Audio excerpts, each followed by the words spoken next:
Buenas tardes, hoy nos encontramos con Michelle. Ella, al igual que yo, tiene Erlas Danlos de diferente tipo, pero pues hoy la idea de hoy es hacer un pequeño conversatorio muy general sobre el Erlas Danlos y contar cómo ha sido el proceso de diagnóstico de cada una. Hola Michelle, ¿cómo estás? Hola Paula, muy bien, gracias. ¿Y tú qué tal? ¿Cómo estás? Bien, gracias. Entonces empezamos. El Ehlers-Danlos es una colagenopatía, es un daño en el colágeno. O sea, el ADN tiene una mutación que daña el colágeno. Hay 6 tipos diferentes, pues principales y muchos subtipos. Yo tengo el vascular, Michelle tiene el hiperlaxo, tienen características en común, o sea, comparten características, pero pues cada paciente es diferente. Entonces, pues a ella le afecta unas cosas, a mí otras, y bueno. El Ehlers-Danlos es de difícil diagnóstico porque le da a una persona entre 1 millón de habitantes. Entonces, los médicos no lo detectan muy fácil. Primero, porque no lo conocen por desconocimiento. Y segundo, porque no encajan todos los síntomas en un solo contexto, sino los ven por separado. Entonces, hace muy difícil que se diagnostique el Ehlers-Danlos. Se caracteriza porque la hiperlaxitud, la piel es hiperlaxa, se puede estirar, las articulaciones son muy flexibles, no sintetizamos el colágeno. Um, ¿Qué más? Pues hay algunas otras características físicas, por ejemplo, está la fragilidad tisular, la fragilidad de la piel, está la hiperextensibilidad, que es como que las articulaciones son bastante elásticas. Varía el grado de elasticidad entre las personas, pero en términos generales implica que hay cierto grado de elasticidad. Y entonces esa elasticidad es la clara muestra de que el colágeno no está funcionando de la mejor manera posible. Hay diferentes síntomas dependiendo de, por ejemplo, si eres el tipo vascular, el cifoescoliosis, el tipo 3, que es el que se conoce como el síndrome de Ehlers-Danlos hipermóvil y las otras clasificaciones. Pero es muy común, por ejemplo, la elasticidad de la piel, la fragilidad de la piel, tener problemas de carácter visual, tener el pie plano, tener elasticidad y entre otros síntomas, pues algunas personas tienen problemas vasculares y otras personas sufren de muchos dolores en las articulaciones y además de las luxaciones articulares, que creo que es algo común en todos Sí. los tipos de síndrome de Ehlers-Danlos, ¿no? Que por la elasticidad se sufren de muchas luxaciones, entonces las articulaciones se salen del lugar de amoldamiento en el que debe estar la articulación y eso genera pues a corto plazo dolor, en el momento es un dolor que ocasiona la luxación, pero a largo plazo también daños articulares más severos como artrosis temprana. Y desgastamiento de la articulación también. Uh -huh. También causa, por ejemplo, todos los órganos necesitan colágeno para sostenerse, para su buen funcionamiento. Todo el cuerpo está hecho de tejido conectivo. El tejido conectivo se abastece del colágeno. El de nosotros es de, pues no es bueno. Entonces, pues no tenemos muy buen tejido conectivo. Por ejemplo, las articulaciones, como decía Michelle ahorita, se luxan muy fácil. Eh, el corazón, por ejemplo, en mi caso se enlongó hacia abajo porque no, el pericardio es la membrana que lo recubre, entonces no está cumpliendo su función de sostenerlo. Los huesos también necesitan colágeno, aunque uno no lo crea. El cerebro también necesita colágeno para su funcionamiento. Todo el cuerpo, toda la red estructural del cuerpo y los órganos necesitan colágeno para poder funcionar bien. ¿Cómo fue para ti el tema de diagnóstico? Bueno, mi proceso de diagnóstico fue un proceso bastante largo porque yo vengo con síntomas generales de la enfermedad desde que era pequeña, el tema de las luxaciones recidivantes, de la rótula, del hombro, de los dedos, era algo frecuente. y sin embargo consultaba al médico por las luxaciones y solamente me decían que la función de ellos era tratar el evento en el momento y luego pues regresarme a la casa, pero no tenía ninguna otra función, por ejemplo, descubrir cuál era la causa de las luxaciones. Aunque presentaba otros tipos de síntomas generalmente asociados a dolor, dolor osteoarticular, y otros síntomas que podrían estar asociados con el síndrome de Ehlers-Danlos, yo iba a consultas médicas por todas esas sintomatologías y le solicitaba a los médicos que no me valoraran de manera aislada cada síntoma, sino que tuviesen en cuenta pues la variedad de síntomas que tenía. Y pues entre otras cosas ellos me explicaban que la normativa en el país es que solamente pueden tratar por uno o dos síntomas a un paciente y pues esa normativa hace que las personas que tienen algún tipo de síndrome, no solamente el síndrome de Ehlers-Danlos, sino en general los síndromes que están conformados por varios tipos de síntomas o sintomatologías que están presentes, pues sea mucho más difícil el diagnóstico. Entonces, a pesar de que yo llevaba en consultas médicas desde que era muy pequeña, solamente pude obtener el diagnóstico hace 4 años, la confirmación del diagnóstico de síndrome de Ehlers-Danlos hace 4 años. Y eso, entre otras cosas, pues implica muchos daños para el proceso de lo que es la enfermedad en el cuerpo, porque uno debe tener controles, ¿no? Por diferentes especialistas, ya que afecta el corazón, entonces debe tener control por cardiología, afecta el sistema vascular, entonces debe tener control por medicina vascular, afecta el sistema digestivo porque también funciona con el colágeno, entonces también hay que tener control por gastroenterología, afecta el sistema osteoarticular, entonces por ortopedia, por fisiatría, por reumatología.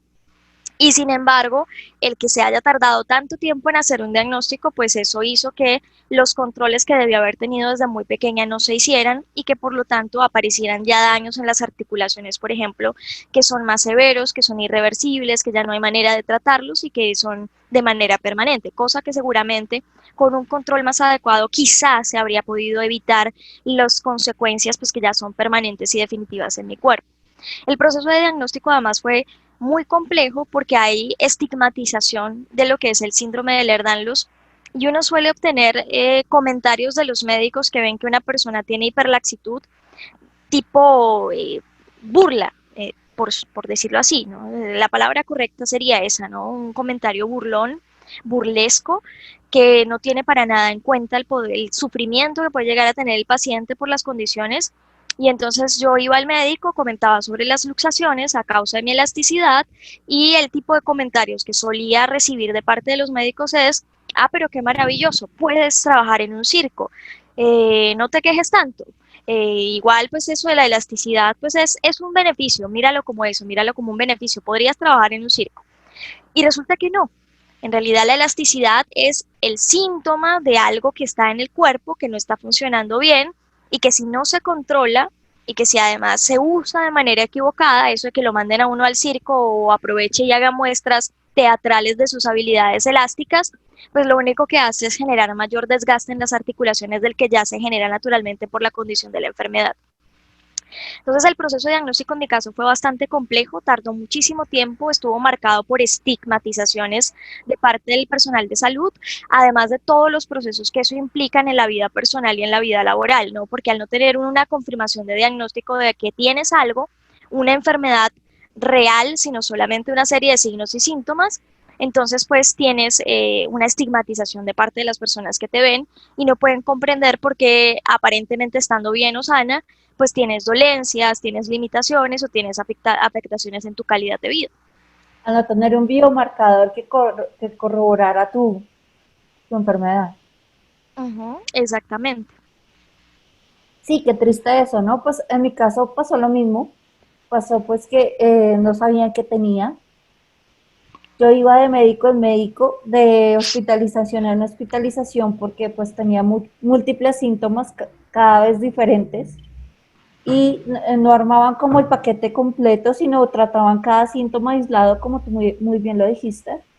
Entonces, causó daños en mi salud, tanto emocional como física. Ese año de diagnóstico fue muy difícil para mí y para mi familia, pues me dieron toda clase de diagnósticos, me dijeron hasta que tenía cáncer, que tenía lupus, Me dijeron un montón de información que no era correcta y pues todo eso causó un impacto emocional muy fuerte en mi familia y en mí misma también.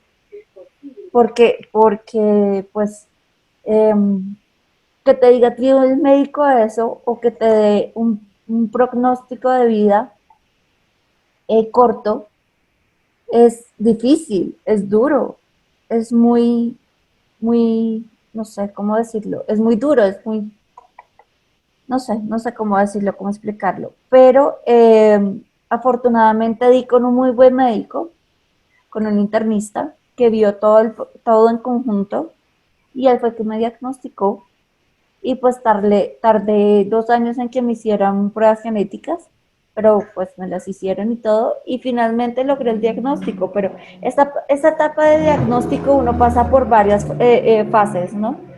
La primera es de aceptación, que tengo una enfermedad, que pasa algo con mi cuerpo. La segunda es de duelo, porque pues el duelo de la persona que se es antes y el duelo que se hace después de la enfermedad cambia totalmente tu estilo de vida. A mí me tocó dejar de trabajar, me tocó pasar de ser una persona totalmente independiente a ser una persona totalmente dependiente. Cambia la dinámica de la familia, hasta en eso afecta. Entonces, eh, esos son como fases que van también de la mano de la etapa de diagnóstico hasta que uno lo acepta. Después del duelo ya llega la etapa de aceptación y de reconocimiento también, digo yo. Entonces ya dices, sí, ok, tengo esta cosa, empiezas a buscar información y a nutrirte de información y buscar qué es lo que, cómo puedes saber a ciencia cierta qué es lo que está pasando contigo cuando ya te dicen, ok, tiene Ehlers-Danlos, es una enfermedad poco conocida, es huérfana, no sé qué, no tiene cura. Entonces te metes en el cuento, por lo menos yo, y empecé a investigar y investigar, investigar. Me uní a muchos grupos de ayuda, sí, de apoyo en Facebook y en Instagram y eso, y fue súper benéfico en ese aspecto. Y bueno, es una etapa de aceptación, resignación y y de, de aprender a manejar la enfermedad. También es una etapa de, como, no sé, sí, de resignación y de aprender a manejar tus síntomas a conocer también tus limitaciones, ¿no? A conocer tus límites, a no excederte y a conocer que si, no sé, no puedes salir corriendo porque muy seguramente te vas a poder luxar el tobillo o, si me entiendes, o sea, aprendes a mirar qué te hace bien y qué te hace mal. Aprendes a conocer tu cuerpo y a escucharlo. Uno, por lo menos yo ya sé cuando puedo manejar las cosas en casa, las crisis en casa, o realmente me toca venir al hospital, porque ya la cosa es un poco más seria. Entonces es eso, es aprender a conocer tu cuerpo y mirar hasta dónde da él, ¿no? Conocer tus límites y no excederte, pues porque te puedes hacer un daño más grande. No sé si quieres agregar algo. No, yo también pienso, es más, yo pasé por esas mismas etapas que describías en términos del duelo.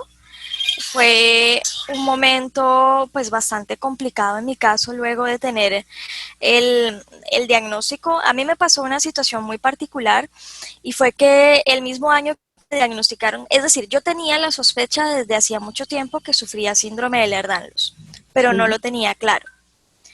Sin embargo, después, cuando me hicieron el de la confirmación del diagnóstico del síndrome de Ehlers-Danlos, que fue en el 2016, mmm, yo empecé a tener otras apariciones sintomáticas que pensaba que también estaban relacionadas con el síndrome de Ehlers-Danlos y a mí me remitieron a reumatología.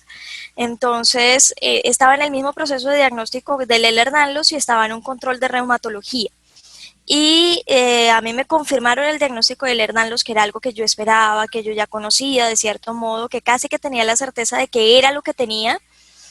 Y una semana después del diagnóstico del síndrome de Ehlers-Danlos me confirmaron otra enfermedad que se llama espondilitis anquilosante, que también es una enfermedad que afecta a las articulaciones, que es progresiva, que es degenerativa. Entonces fue muy duro desde el punto de vista emocional el tener que pasar por ese proceso de confirmar dos diagnósticos en un mismo momento y me afectó emocionalmente bastante. Yo recuerdo que ese año fue un año difícil durante los 3 primeros meses luego de la confirmación de ambos diagnósticos porque yo sentía, es como una experiencia, no sé si a todos les ocurre lo mismo, que cada vez que alguien me estaba preguntando cómo estaba, era como una ofensa, como si me estuviesen ofendiendo, ¿no? Yo me sentía mal por esa pregunta y estuve enojada durante algún tiempo, bastante enojada, tenía rabia, me sentía frustrada y luego pasé por un periodo muy difícil que fue cerca de diciembre, además dicen que los diciembres nunca pasan, entonces tuve una depresión en diciembre bastante fuerte y fue como consecuencia de ese diagnóstico que recibí. No creo tanto del Ehlers-Danlos porque ya lo conocía, yo ya sabía de cierto modo lo que podía implicar y lo que traería si me confirmaban el diagnóstico, sino al no estar esperando el otro diagnóstico que se sumó con síntomas similares, igual de dañinos en términos de las articulaciones de lo que es el síndrome de Ehlers-Danlos, y que incluso, por ejemplo, pues, aprovecho un poco el cuento de la espondilitis anquilosante. La espondilitis anquilosante genera, entre otros síntomas, afectación de la cadera y posteriormente afectación de la columna vertebral. La razón por la que se utiliza la palabra anquilosante es porque lo anquilosado es lo que está como tieso, de cierto modo. Entonces lo que hace es que la columna vertebral se une y esas separaciones de la columna tiene como un doblez que es natural. Pues las separaciones de la columna se unen todas, se pegan y la columna queda recta como un palo. Sería como la etapa final de la enfermedad.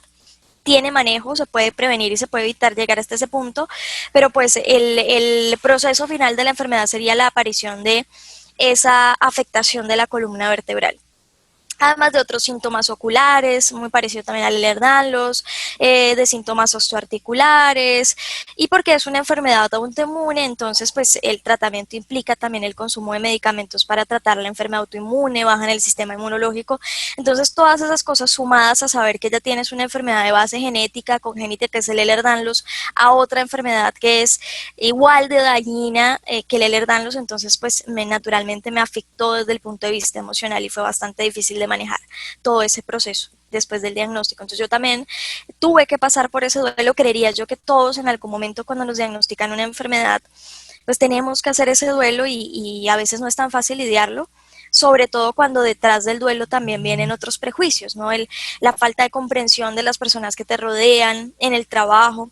Por ejemplo, tú tuviste que hacer el cambio laboral, tuviste que dejar tu rol de independiente y adquirir cierta dependencia. En mi caso, yo no dejé mi trabajo, pero sigo trabajando y sin embargo a veces es muy difícil lidiar con el estigma que hay detrás de quien no puede moverse de la misma manera, de quien tiene que hacer ciertas restricciones o limitaciones, de quien no puede trabajar con la misma intensidad o con la misma fuerza que podría hacerlo cualquier otra persona que estuviera en una mejor condición de salud, por ejemplo. Entonces, Claro. también ese estigma, ese rechazo social del otro, que a veces lo hace sin darse cuenta o sin ser consciente, con comentarios como, pero si te ves bien, ¿por qué no puedes subir escaleras si te ves bien?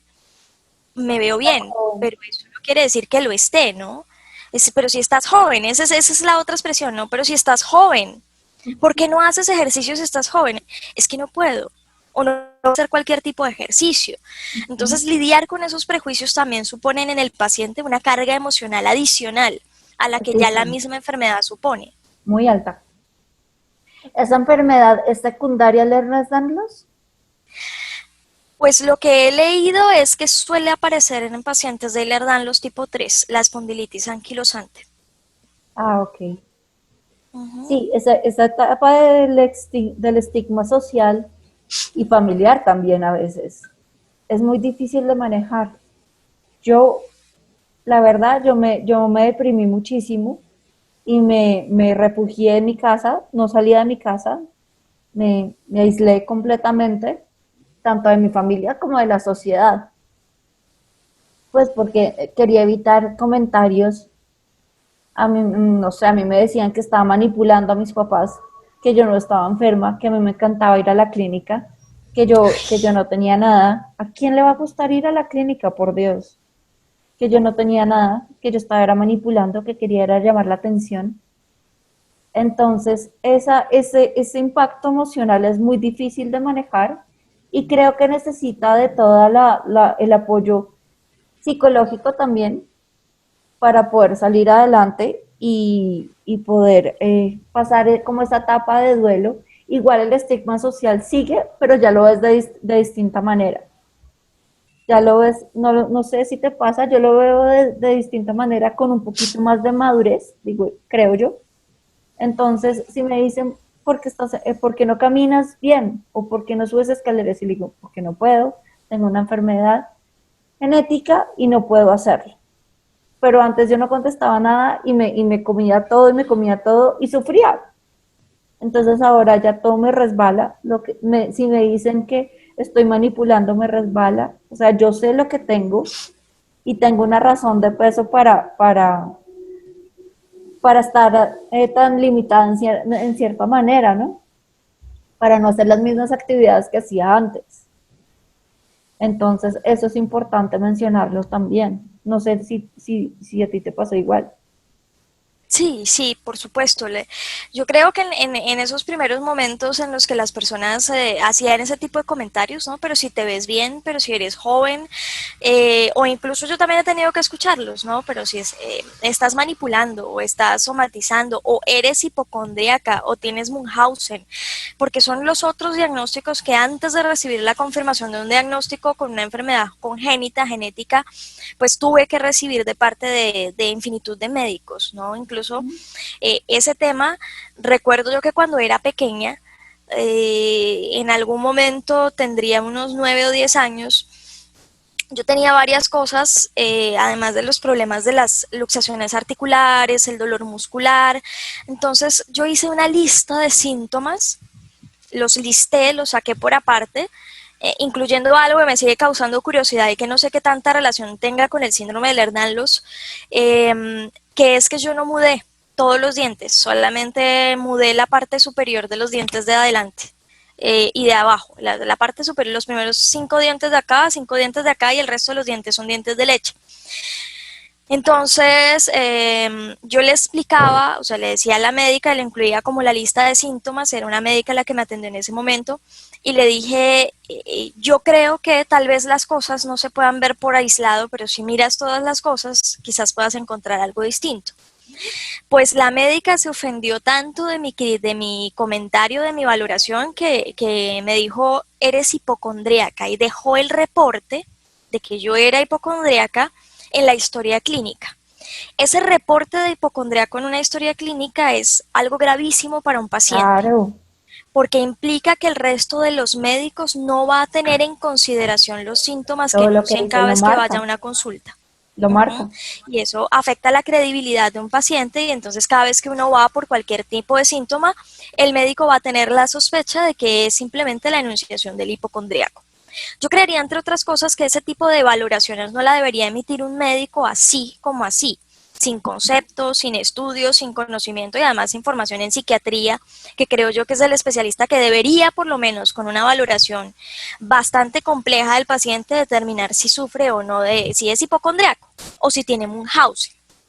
Sí. Entonces, pues ese tema de los síntomas y el estigma que lo viví a lo largo de mi vida, creo yo que con el tiempo uno va, lo que comentabas, va madurando, ¿no? Y va mejorando la capacidad de respuesta emocional al tipo de comentarios burlones, críticos, que lo sojuzgan a uno, que lo marcan con el prejuicio. Y definitivamente ya no tienen el mismo impacto en mí de lo que podrían haberlo tenido en otro momento. Pero quizás no todas las personas tengamos esta posibilidad de madurar emocionalmente de la misma manera, Ujú. pero además tampoco tenemos el deber de responder emocionalmente como personas maduras ante el ataque y la ignorancia del otro, ¿no? porque en realidad esos ataques que uno va recibiendo, calificativos peyorativos que pueden provenir del personal de salud, como pueden provenir de cualquier persona externa, yo los he recibido, por ejemplo, con cierta frecuencia de las personas que trabajan en el aeropuerto, ¿no? Porque uno siempre solicita asistencia para el tema de subir y bajar escaleras en el avión. Entonces, suelo recibir esos comentarios peyorativos del personal que atiende en el aeropuerto, como por ejemplo, es que a usted le debe fascinar que la carguen, porque usted se ve bien, usted no está en silla de ruedas, usted no tiene esto, entonces, ¿por qué solicita la asistencia? Entonces, uno no tiene por qué, no debe tener el deber de soportar emocionalmente la ignorancia que el otro tiene. Puede comprender su desconocimiento, su ignorancia, ¿no? Su falta de empatía frente al problema que puede tener el otro porque quizá no conoce o no puede comprender que hay enfermedades que son invisibles, que no tienen una muestra física de su existencia y no quiere decir que no estén, ¿no? Pero en todo caso, uno a lo largo del tiempo como que empieza a ser más fuerte emocionalmente y a tolerar esos golpes y esos maltratos con mejor habilidad emocional, sin que ese sea o tenga por qué ser el deber que nosotros tenemos que asumir. Porque, por ejemplo, yo recuerdo una vez, y aquí me voy a extender un poquito en el comentario, Ujú. recuerdo una vez que un médico me dijo esto, que creo que es de las cosas que más me ha ofendido, aunque no era algo para ofender, aunque seguramente su intención no era esa, pero me hizo este comentario. Me dijo, igual ya sabes que te duele, siempre te va a doler, acostúmbrate, no te quejes, acéptalo, ¿no? Ya tienes dolor, sabes que vas a vivir con dolor el resto de tu vida, pues acostúmbrate, no te quejes. Yo le devolví eh, con mucha rabia el comentario que hizo, tal vez por mi bienestar, tal vez pensando que me iba a dar un apoyo, pero no lo hizo o no lo sentí de esa manera. Le dije, doctor, es exagerado, ¿no? Voy a hacer el ejemplo acá exagerado, espero no piensen que yo haría algo como eso, ¿no? ¿Qué Tranquila. pensaría usted si yo lo secuestro, me lo llevo y lo encierro en un lugar, le vendo los ojos, lo ato y todos los días, cada cierta cantidad de minutos, lo puyo con alfileres? Todos los días, ¿cierto? Y usted ya va a saber a qué días y a qué horas y en qué momento del día usted va a ser pullado con alfileres. Igual sabe que yo no me voy a detener, que lo voy a apoyar todos los días de aquí en adelante porque mi objetivo no es que me paguen un dinero, sino que mi objetivo es torturarlo. Y lo voy a apoyar con alfileres una y otra vez, marcándole el paso de las horas. ¿Usted se acostumbraría? ¿Qué te contesto? Pues se quedó callado. Pero yo creo que lo hice pensar, ¿no? ¿Se Claro, lo hiciste acostumbraría? Le dije, reflexionar. ¿no? ¿Aceptaría su situación? El hecho de que sepas que te van a torturar todos los días y que tendrás dolor de alfileres pullándote el cuerpo todos los días, ¿te hace aceptarlo, acostumbrarse y no quejarse? ¿O No. pensarías que tal vez te quejarías, expresarías el dolor si pudieras y buscarías la manera de cambiar esa situación? No me dijo nada, pero esa era mi manera de explicarle por qué no creo que yo como paciente deba aceptar, por el hecho de saber que tengo dolor y que voy a tenerlo de aquí hasta quién sabe cuándo, que debo aceptarlo y que no me deba quejar, que no pueda buscar opciones para evitar que el dolor sea así de intenso, así de frecuente o que me cause daño. Y máxima después de que me enteré que la razón por la que uno tiene dolor casi siempre está asociada a inflamación en el cuerpo y Ujú. que si a uno no le tratan el dolor o la inflamación, que suele ser la que genera el dolor, pues a largo plazo te vas a terminar haciendo daño. Entonces el dolor sí hay que tratarlo y no tiene uno por qué acostumbrarse a él y no tendría por qué además acostumbrarnos. Entonces era como para hacer ese comentario frente a las exigencias que otros demandan de nosotros, seguramente sin saber o poder imaginar lo que implica tener una determinada condición y sufrir un determinado dolor. Sí, eso es importante también mencionarlo. Los médicos a veces, no todos, dicen cosas duras sin ponerse, sin tener un poquito de empatía y se olvidan que están tratando con seres humanos que están viviendo un tema emocional con una carga emocional altísima y también y que deberían dejar de ser científicos y ser un poco más humanos.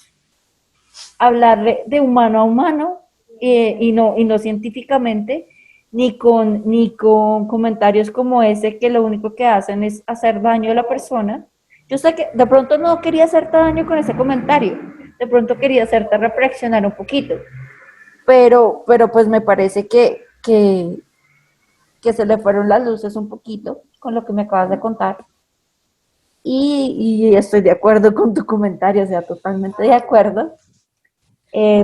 Bueno, Michelle, algo para agregar, me parece súper este conversatorio. Algo para agregar. No, yo creo que por el momento así está bien. Después podríamos seguir conversando un poco sobre la experiencia. Por ejemplo, esto del proceso de diagnóstico, que supongo que para todos nosotros ha sido un proceso difícil. Sí. No sé si te quería hacer una pregunta y es, por lo general, el síndrome de Ehlers-Danlos ha sido asociado a unas características fisonómicas especiales, ¿no? Que se Sí, tienen hábito marfanoide, entonces que son altos, que son delgados. Y, por ejemplo, en mi caso, yo no las tengo. yo tampoco. Incluso después de la confirmación del diagnóstico por genética, es decir, por el médico especialista, entonces me han llegado a atender otros médicos que me dicen, no tienes eso, eso no es cierto, tú no tienes esa enfermedad porque no tengo las características físicas. Pues entre otras cosas, mi genetista me explicaba que esas características son de algunos tipos de Ehlers-Danlos y no de todos, y que no siempre se va a tener esa característica. Creo que esa con hábito marfanoide es más común del tipo sifoscoliosis.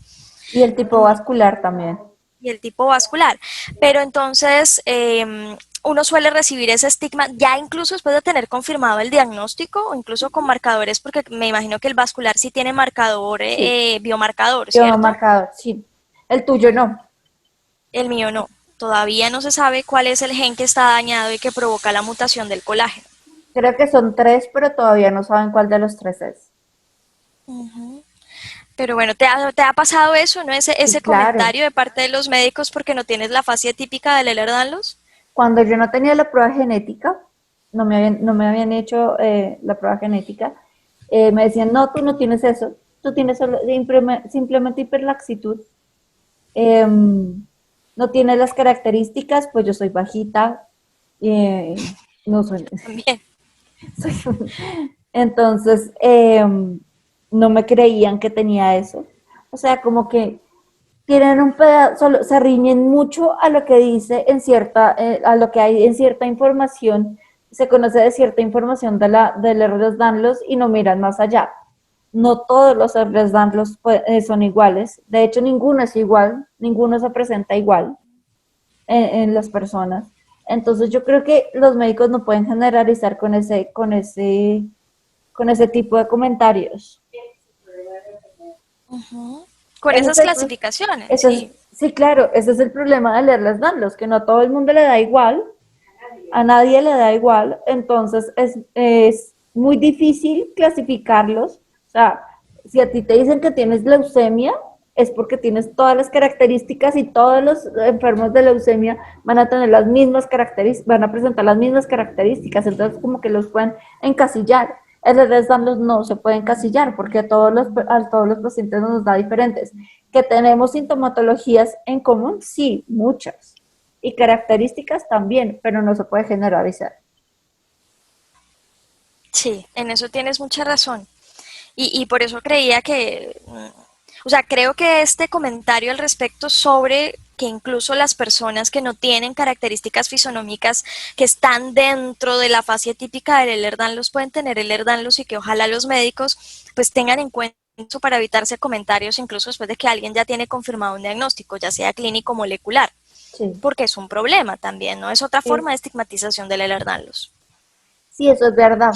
Los médicos deberían como cambiar esa mentalidad y entender que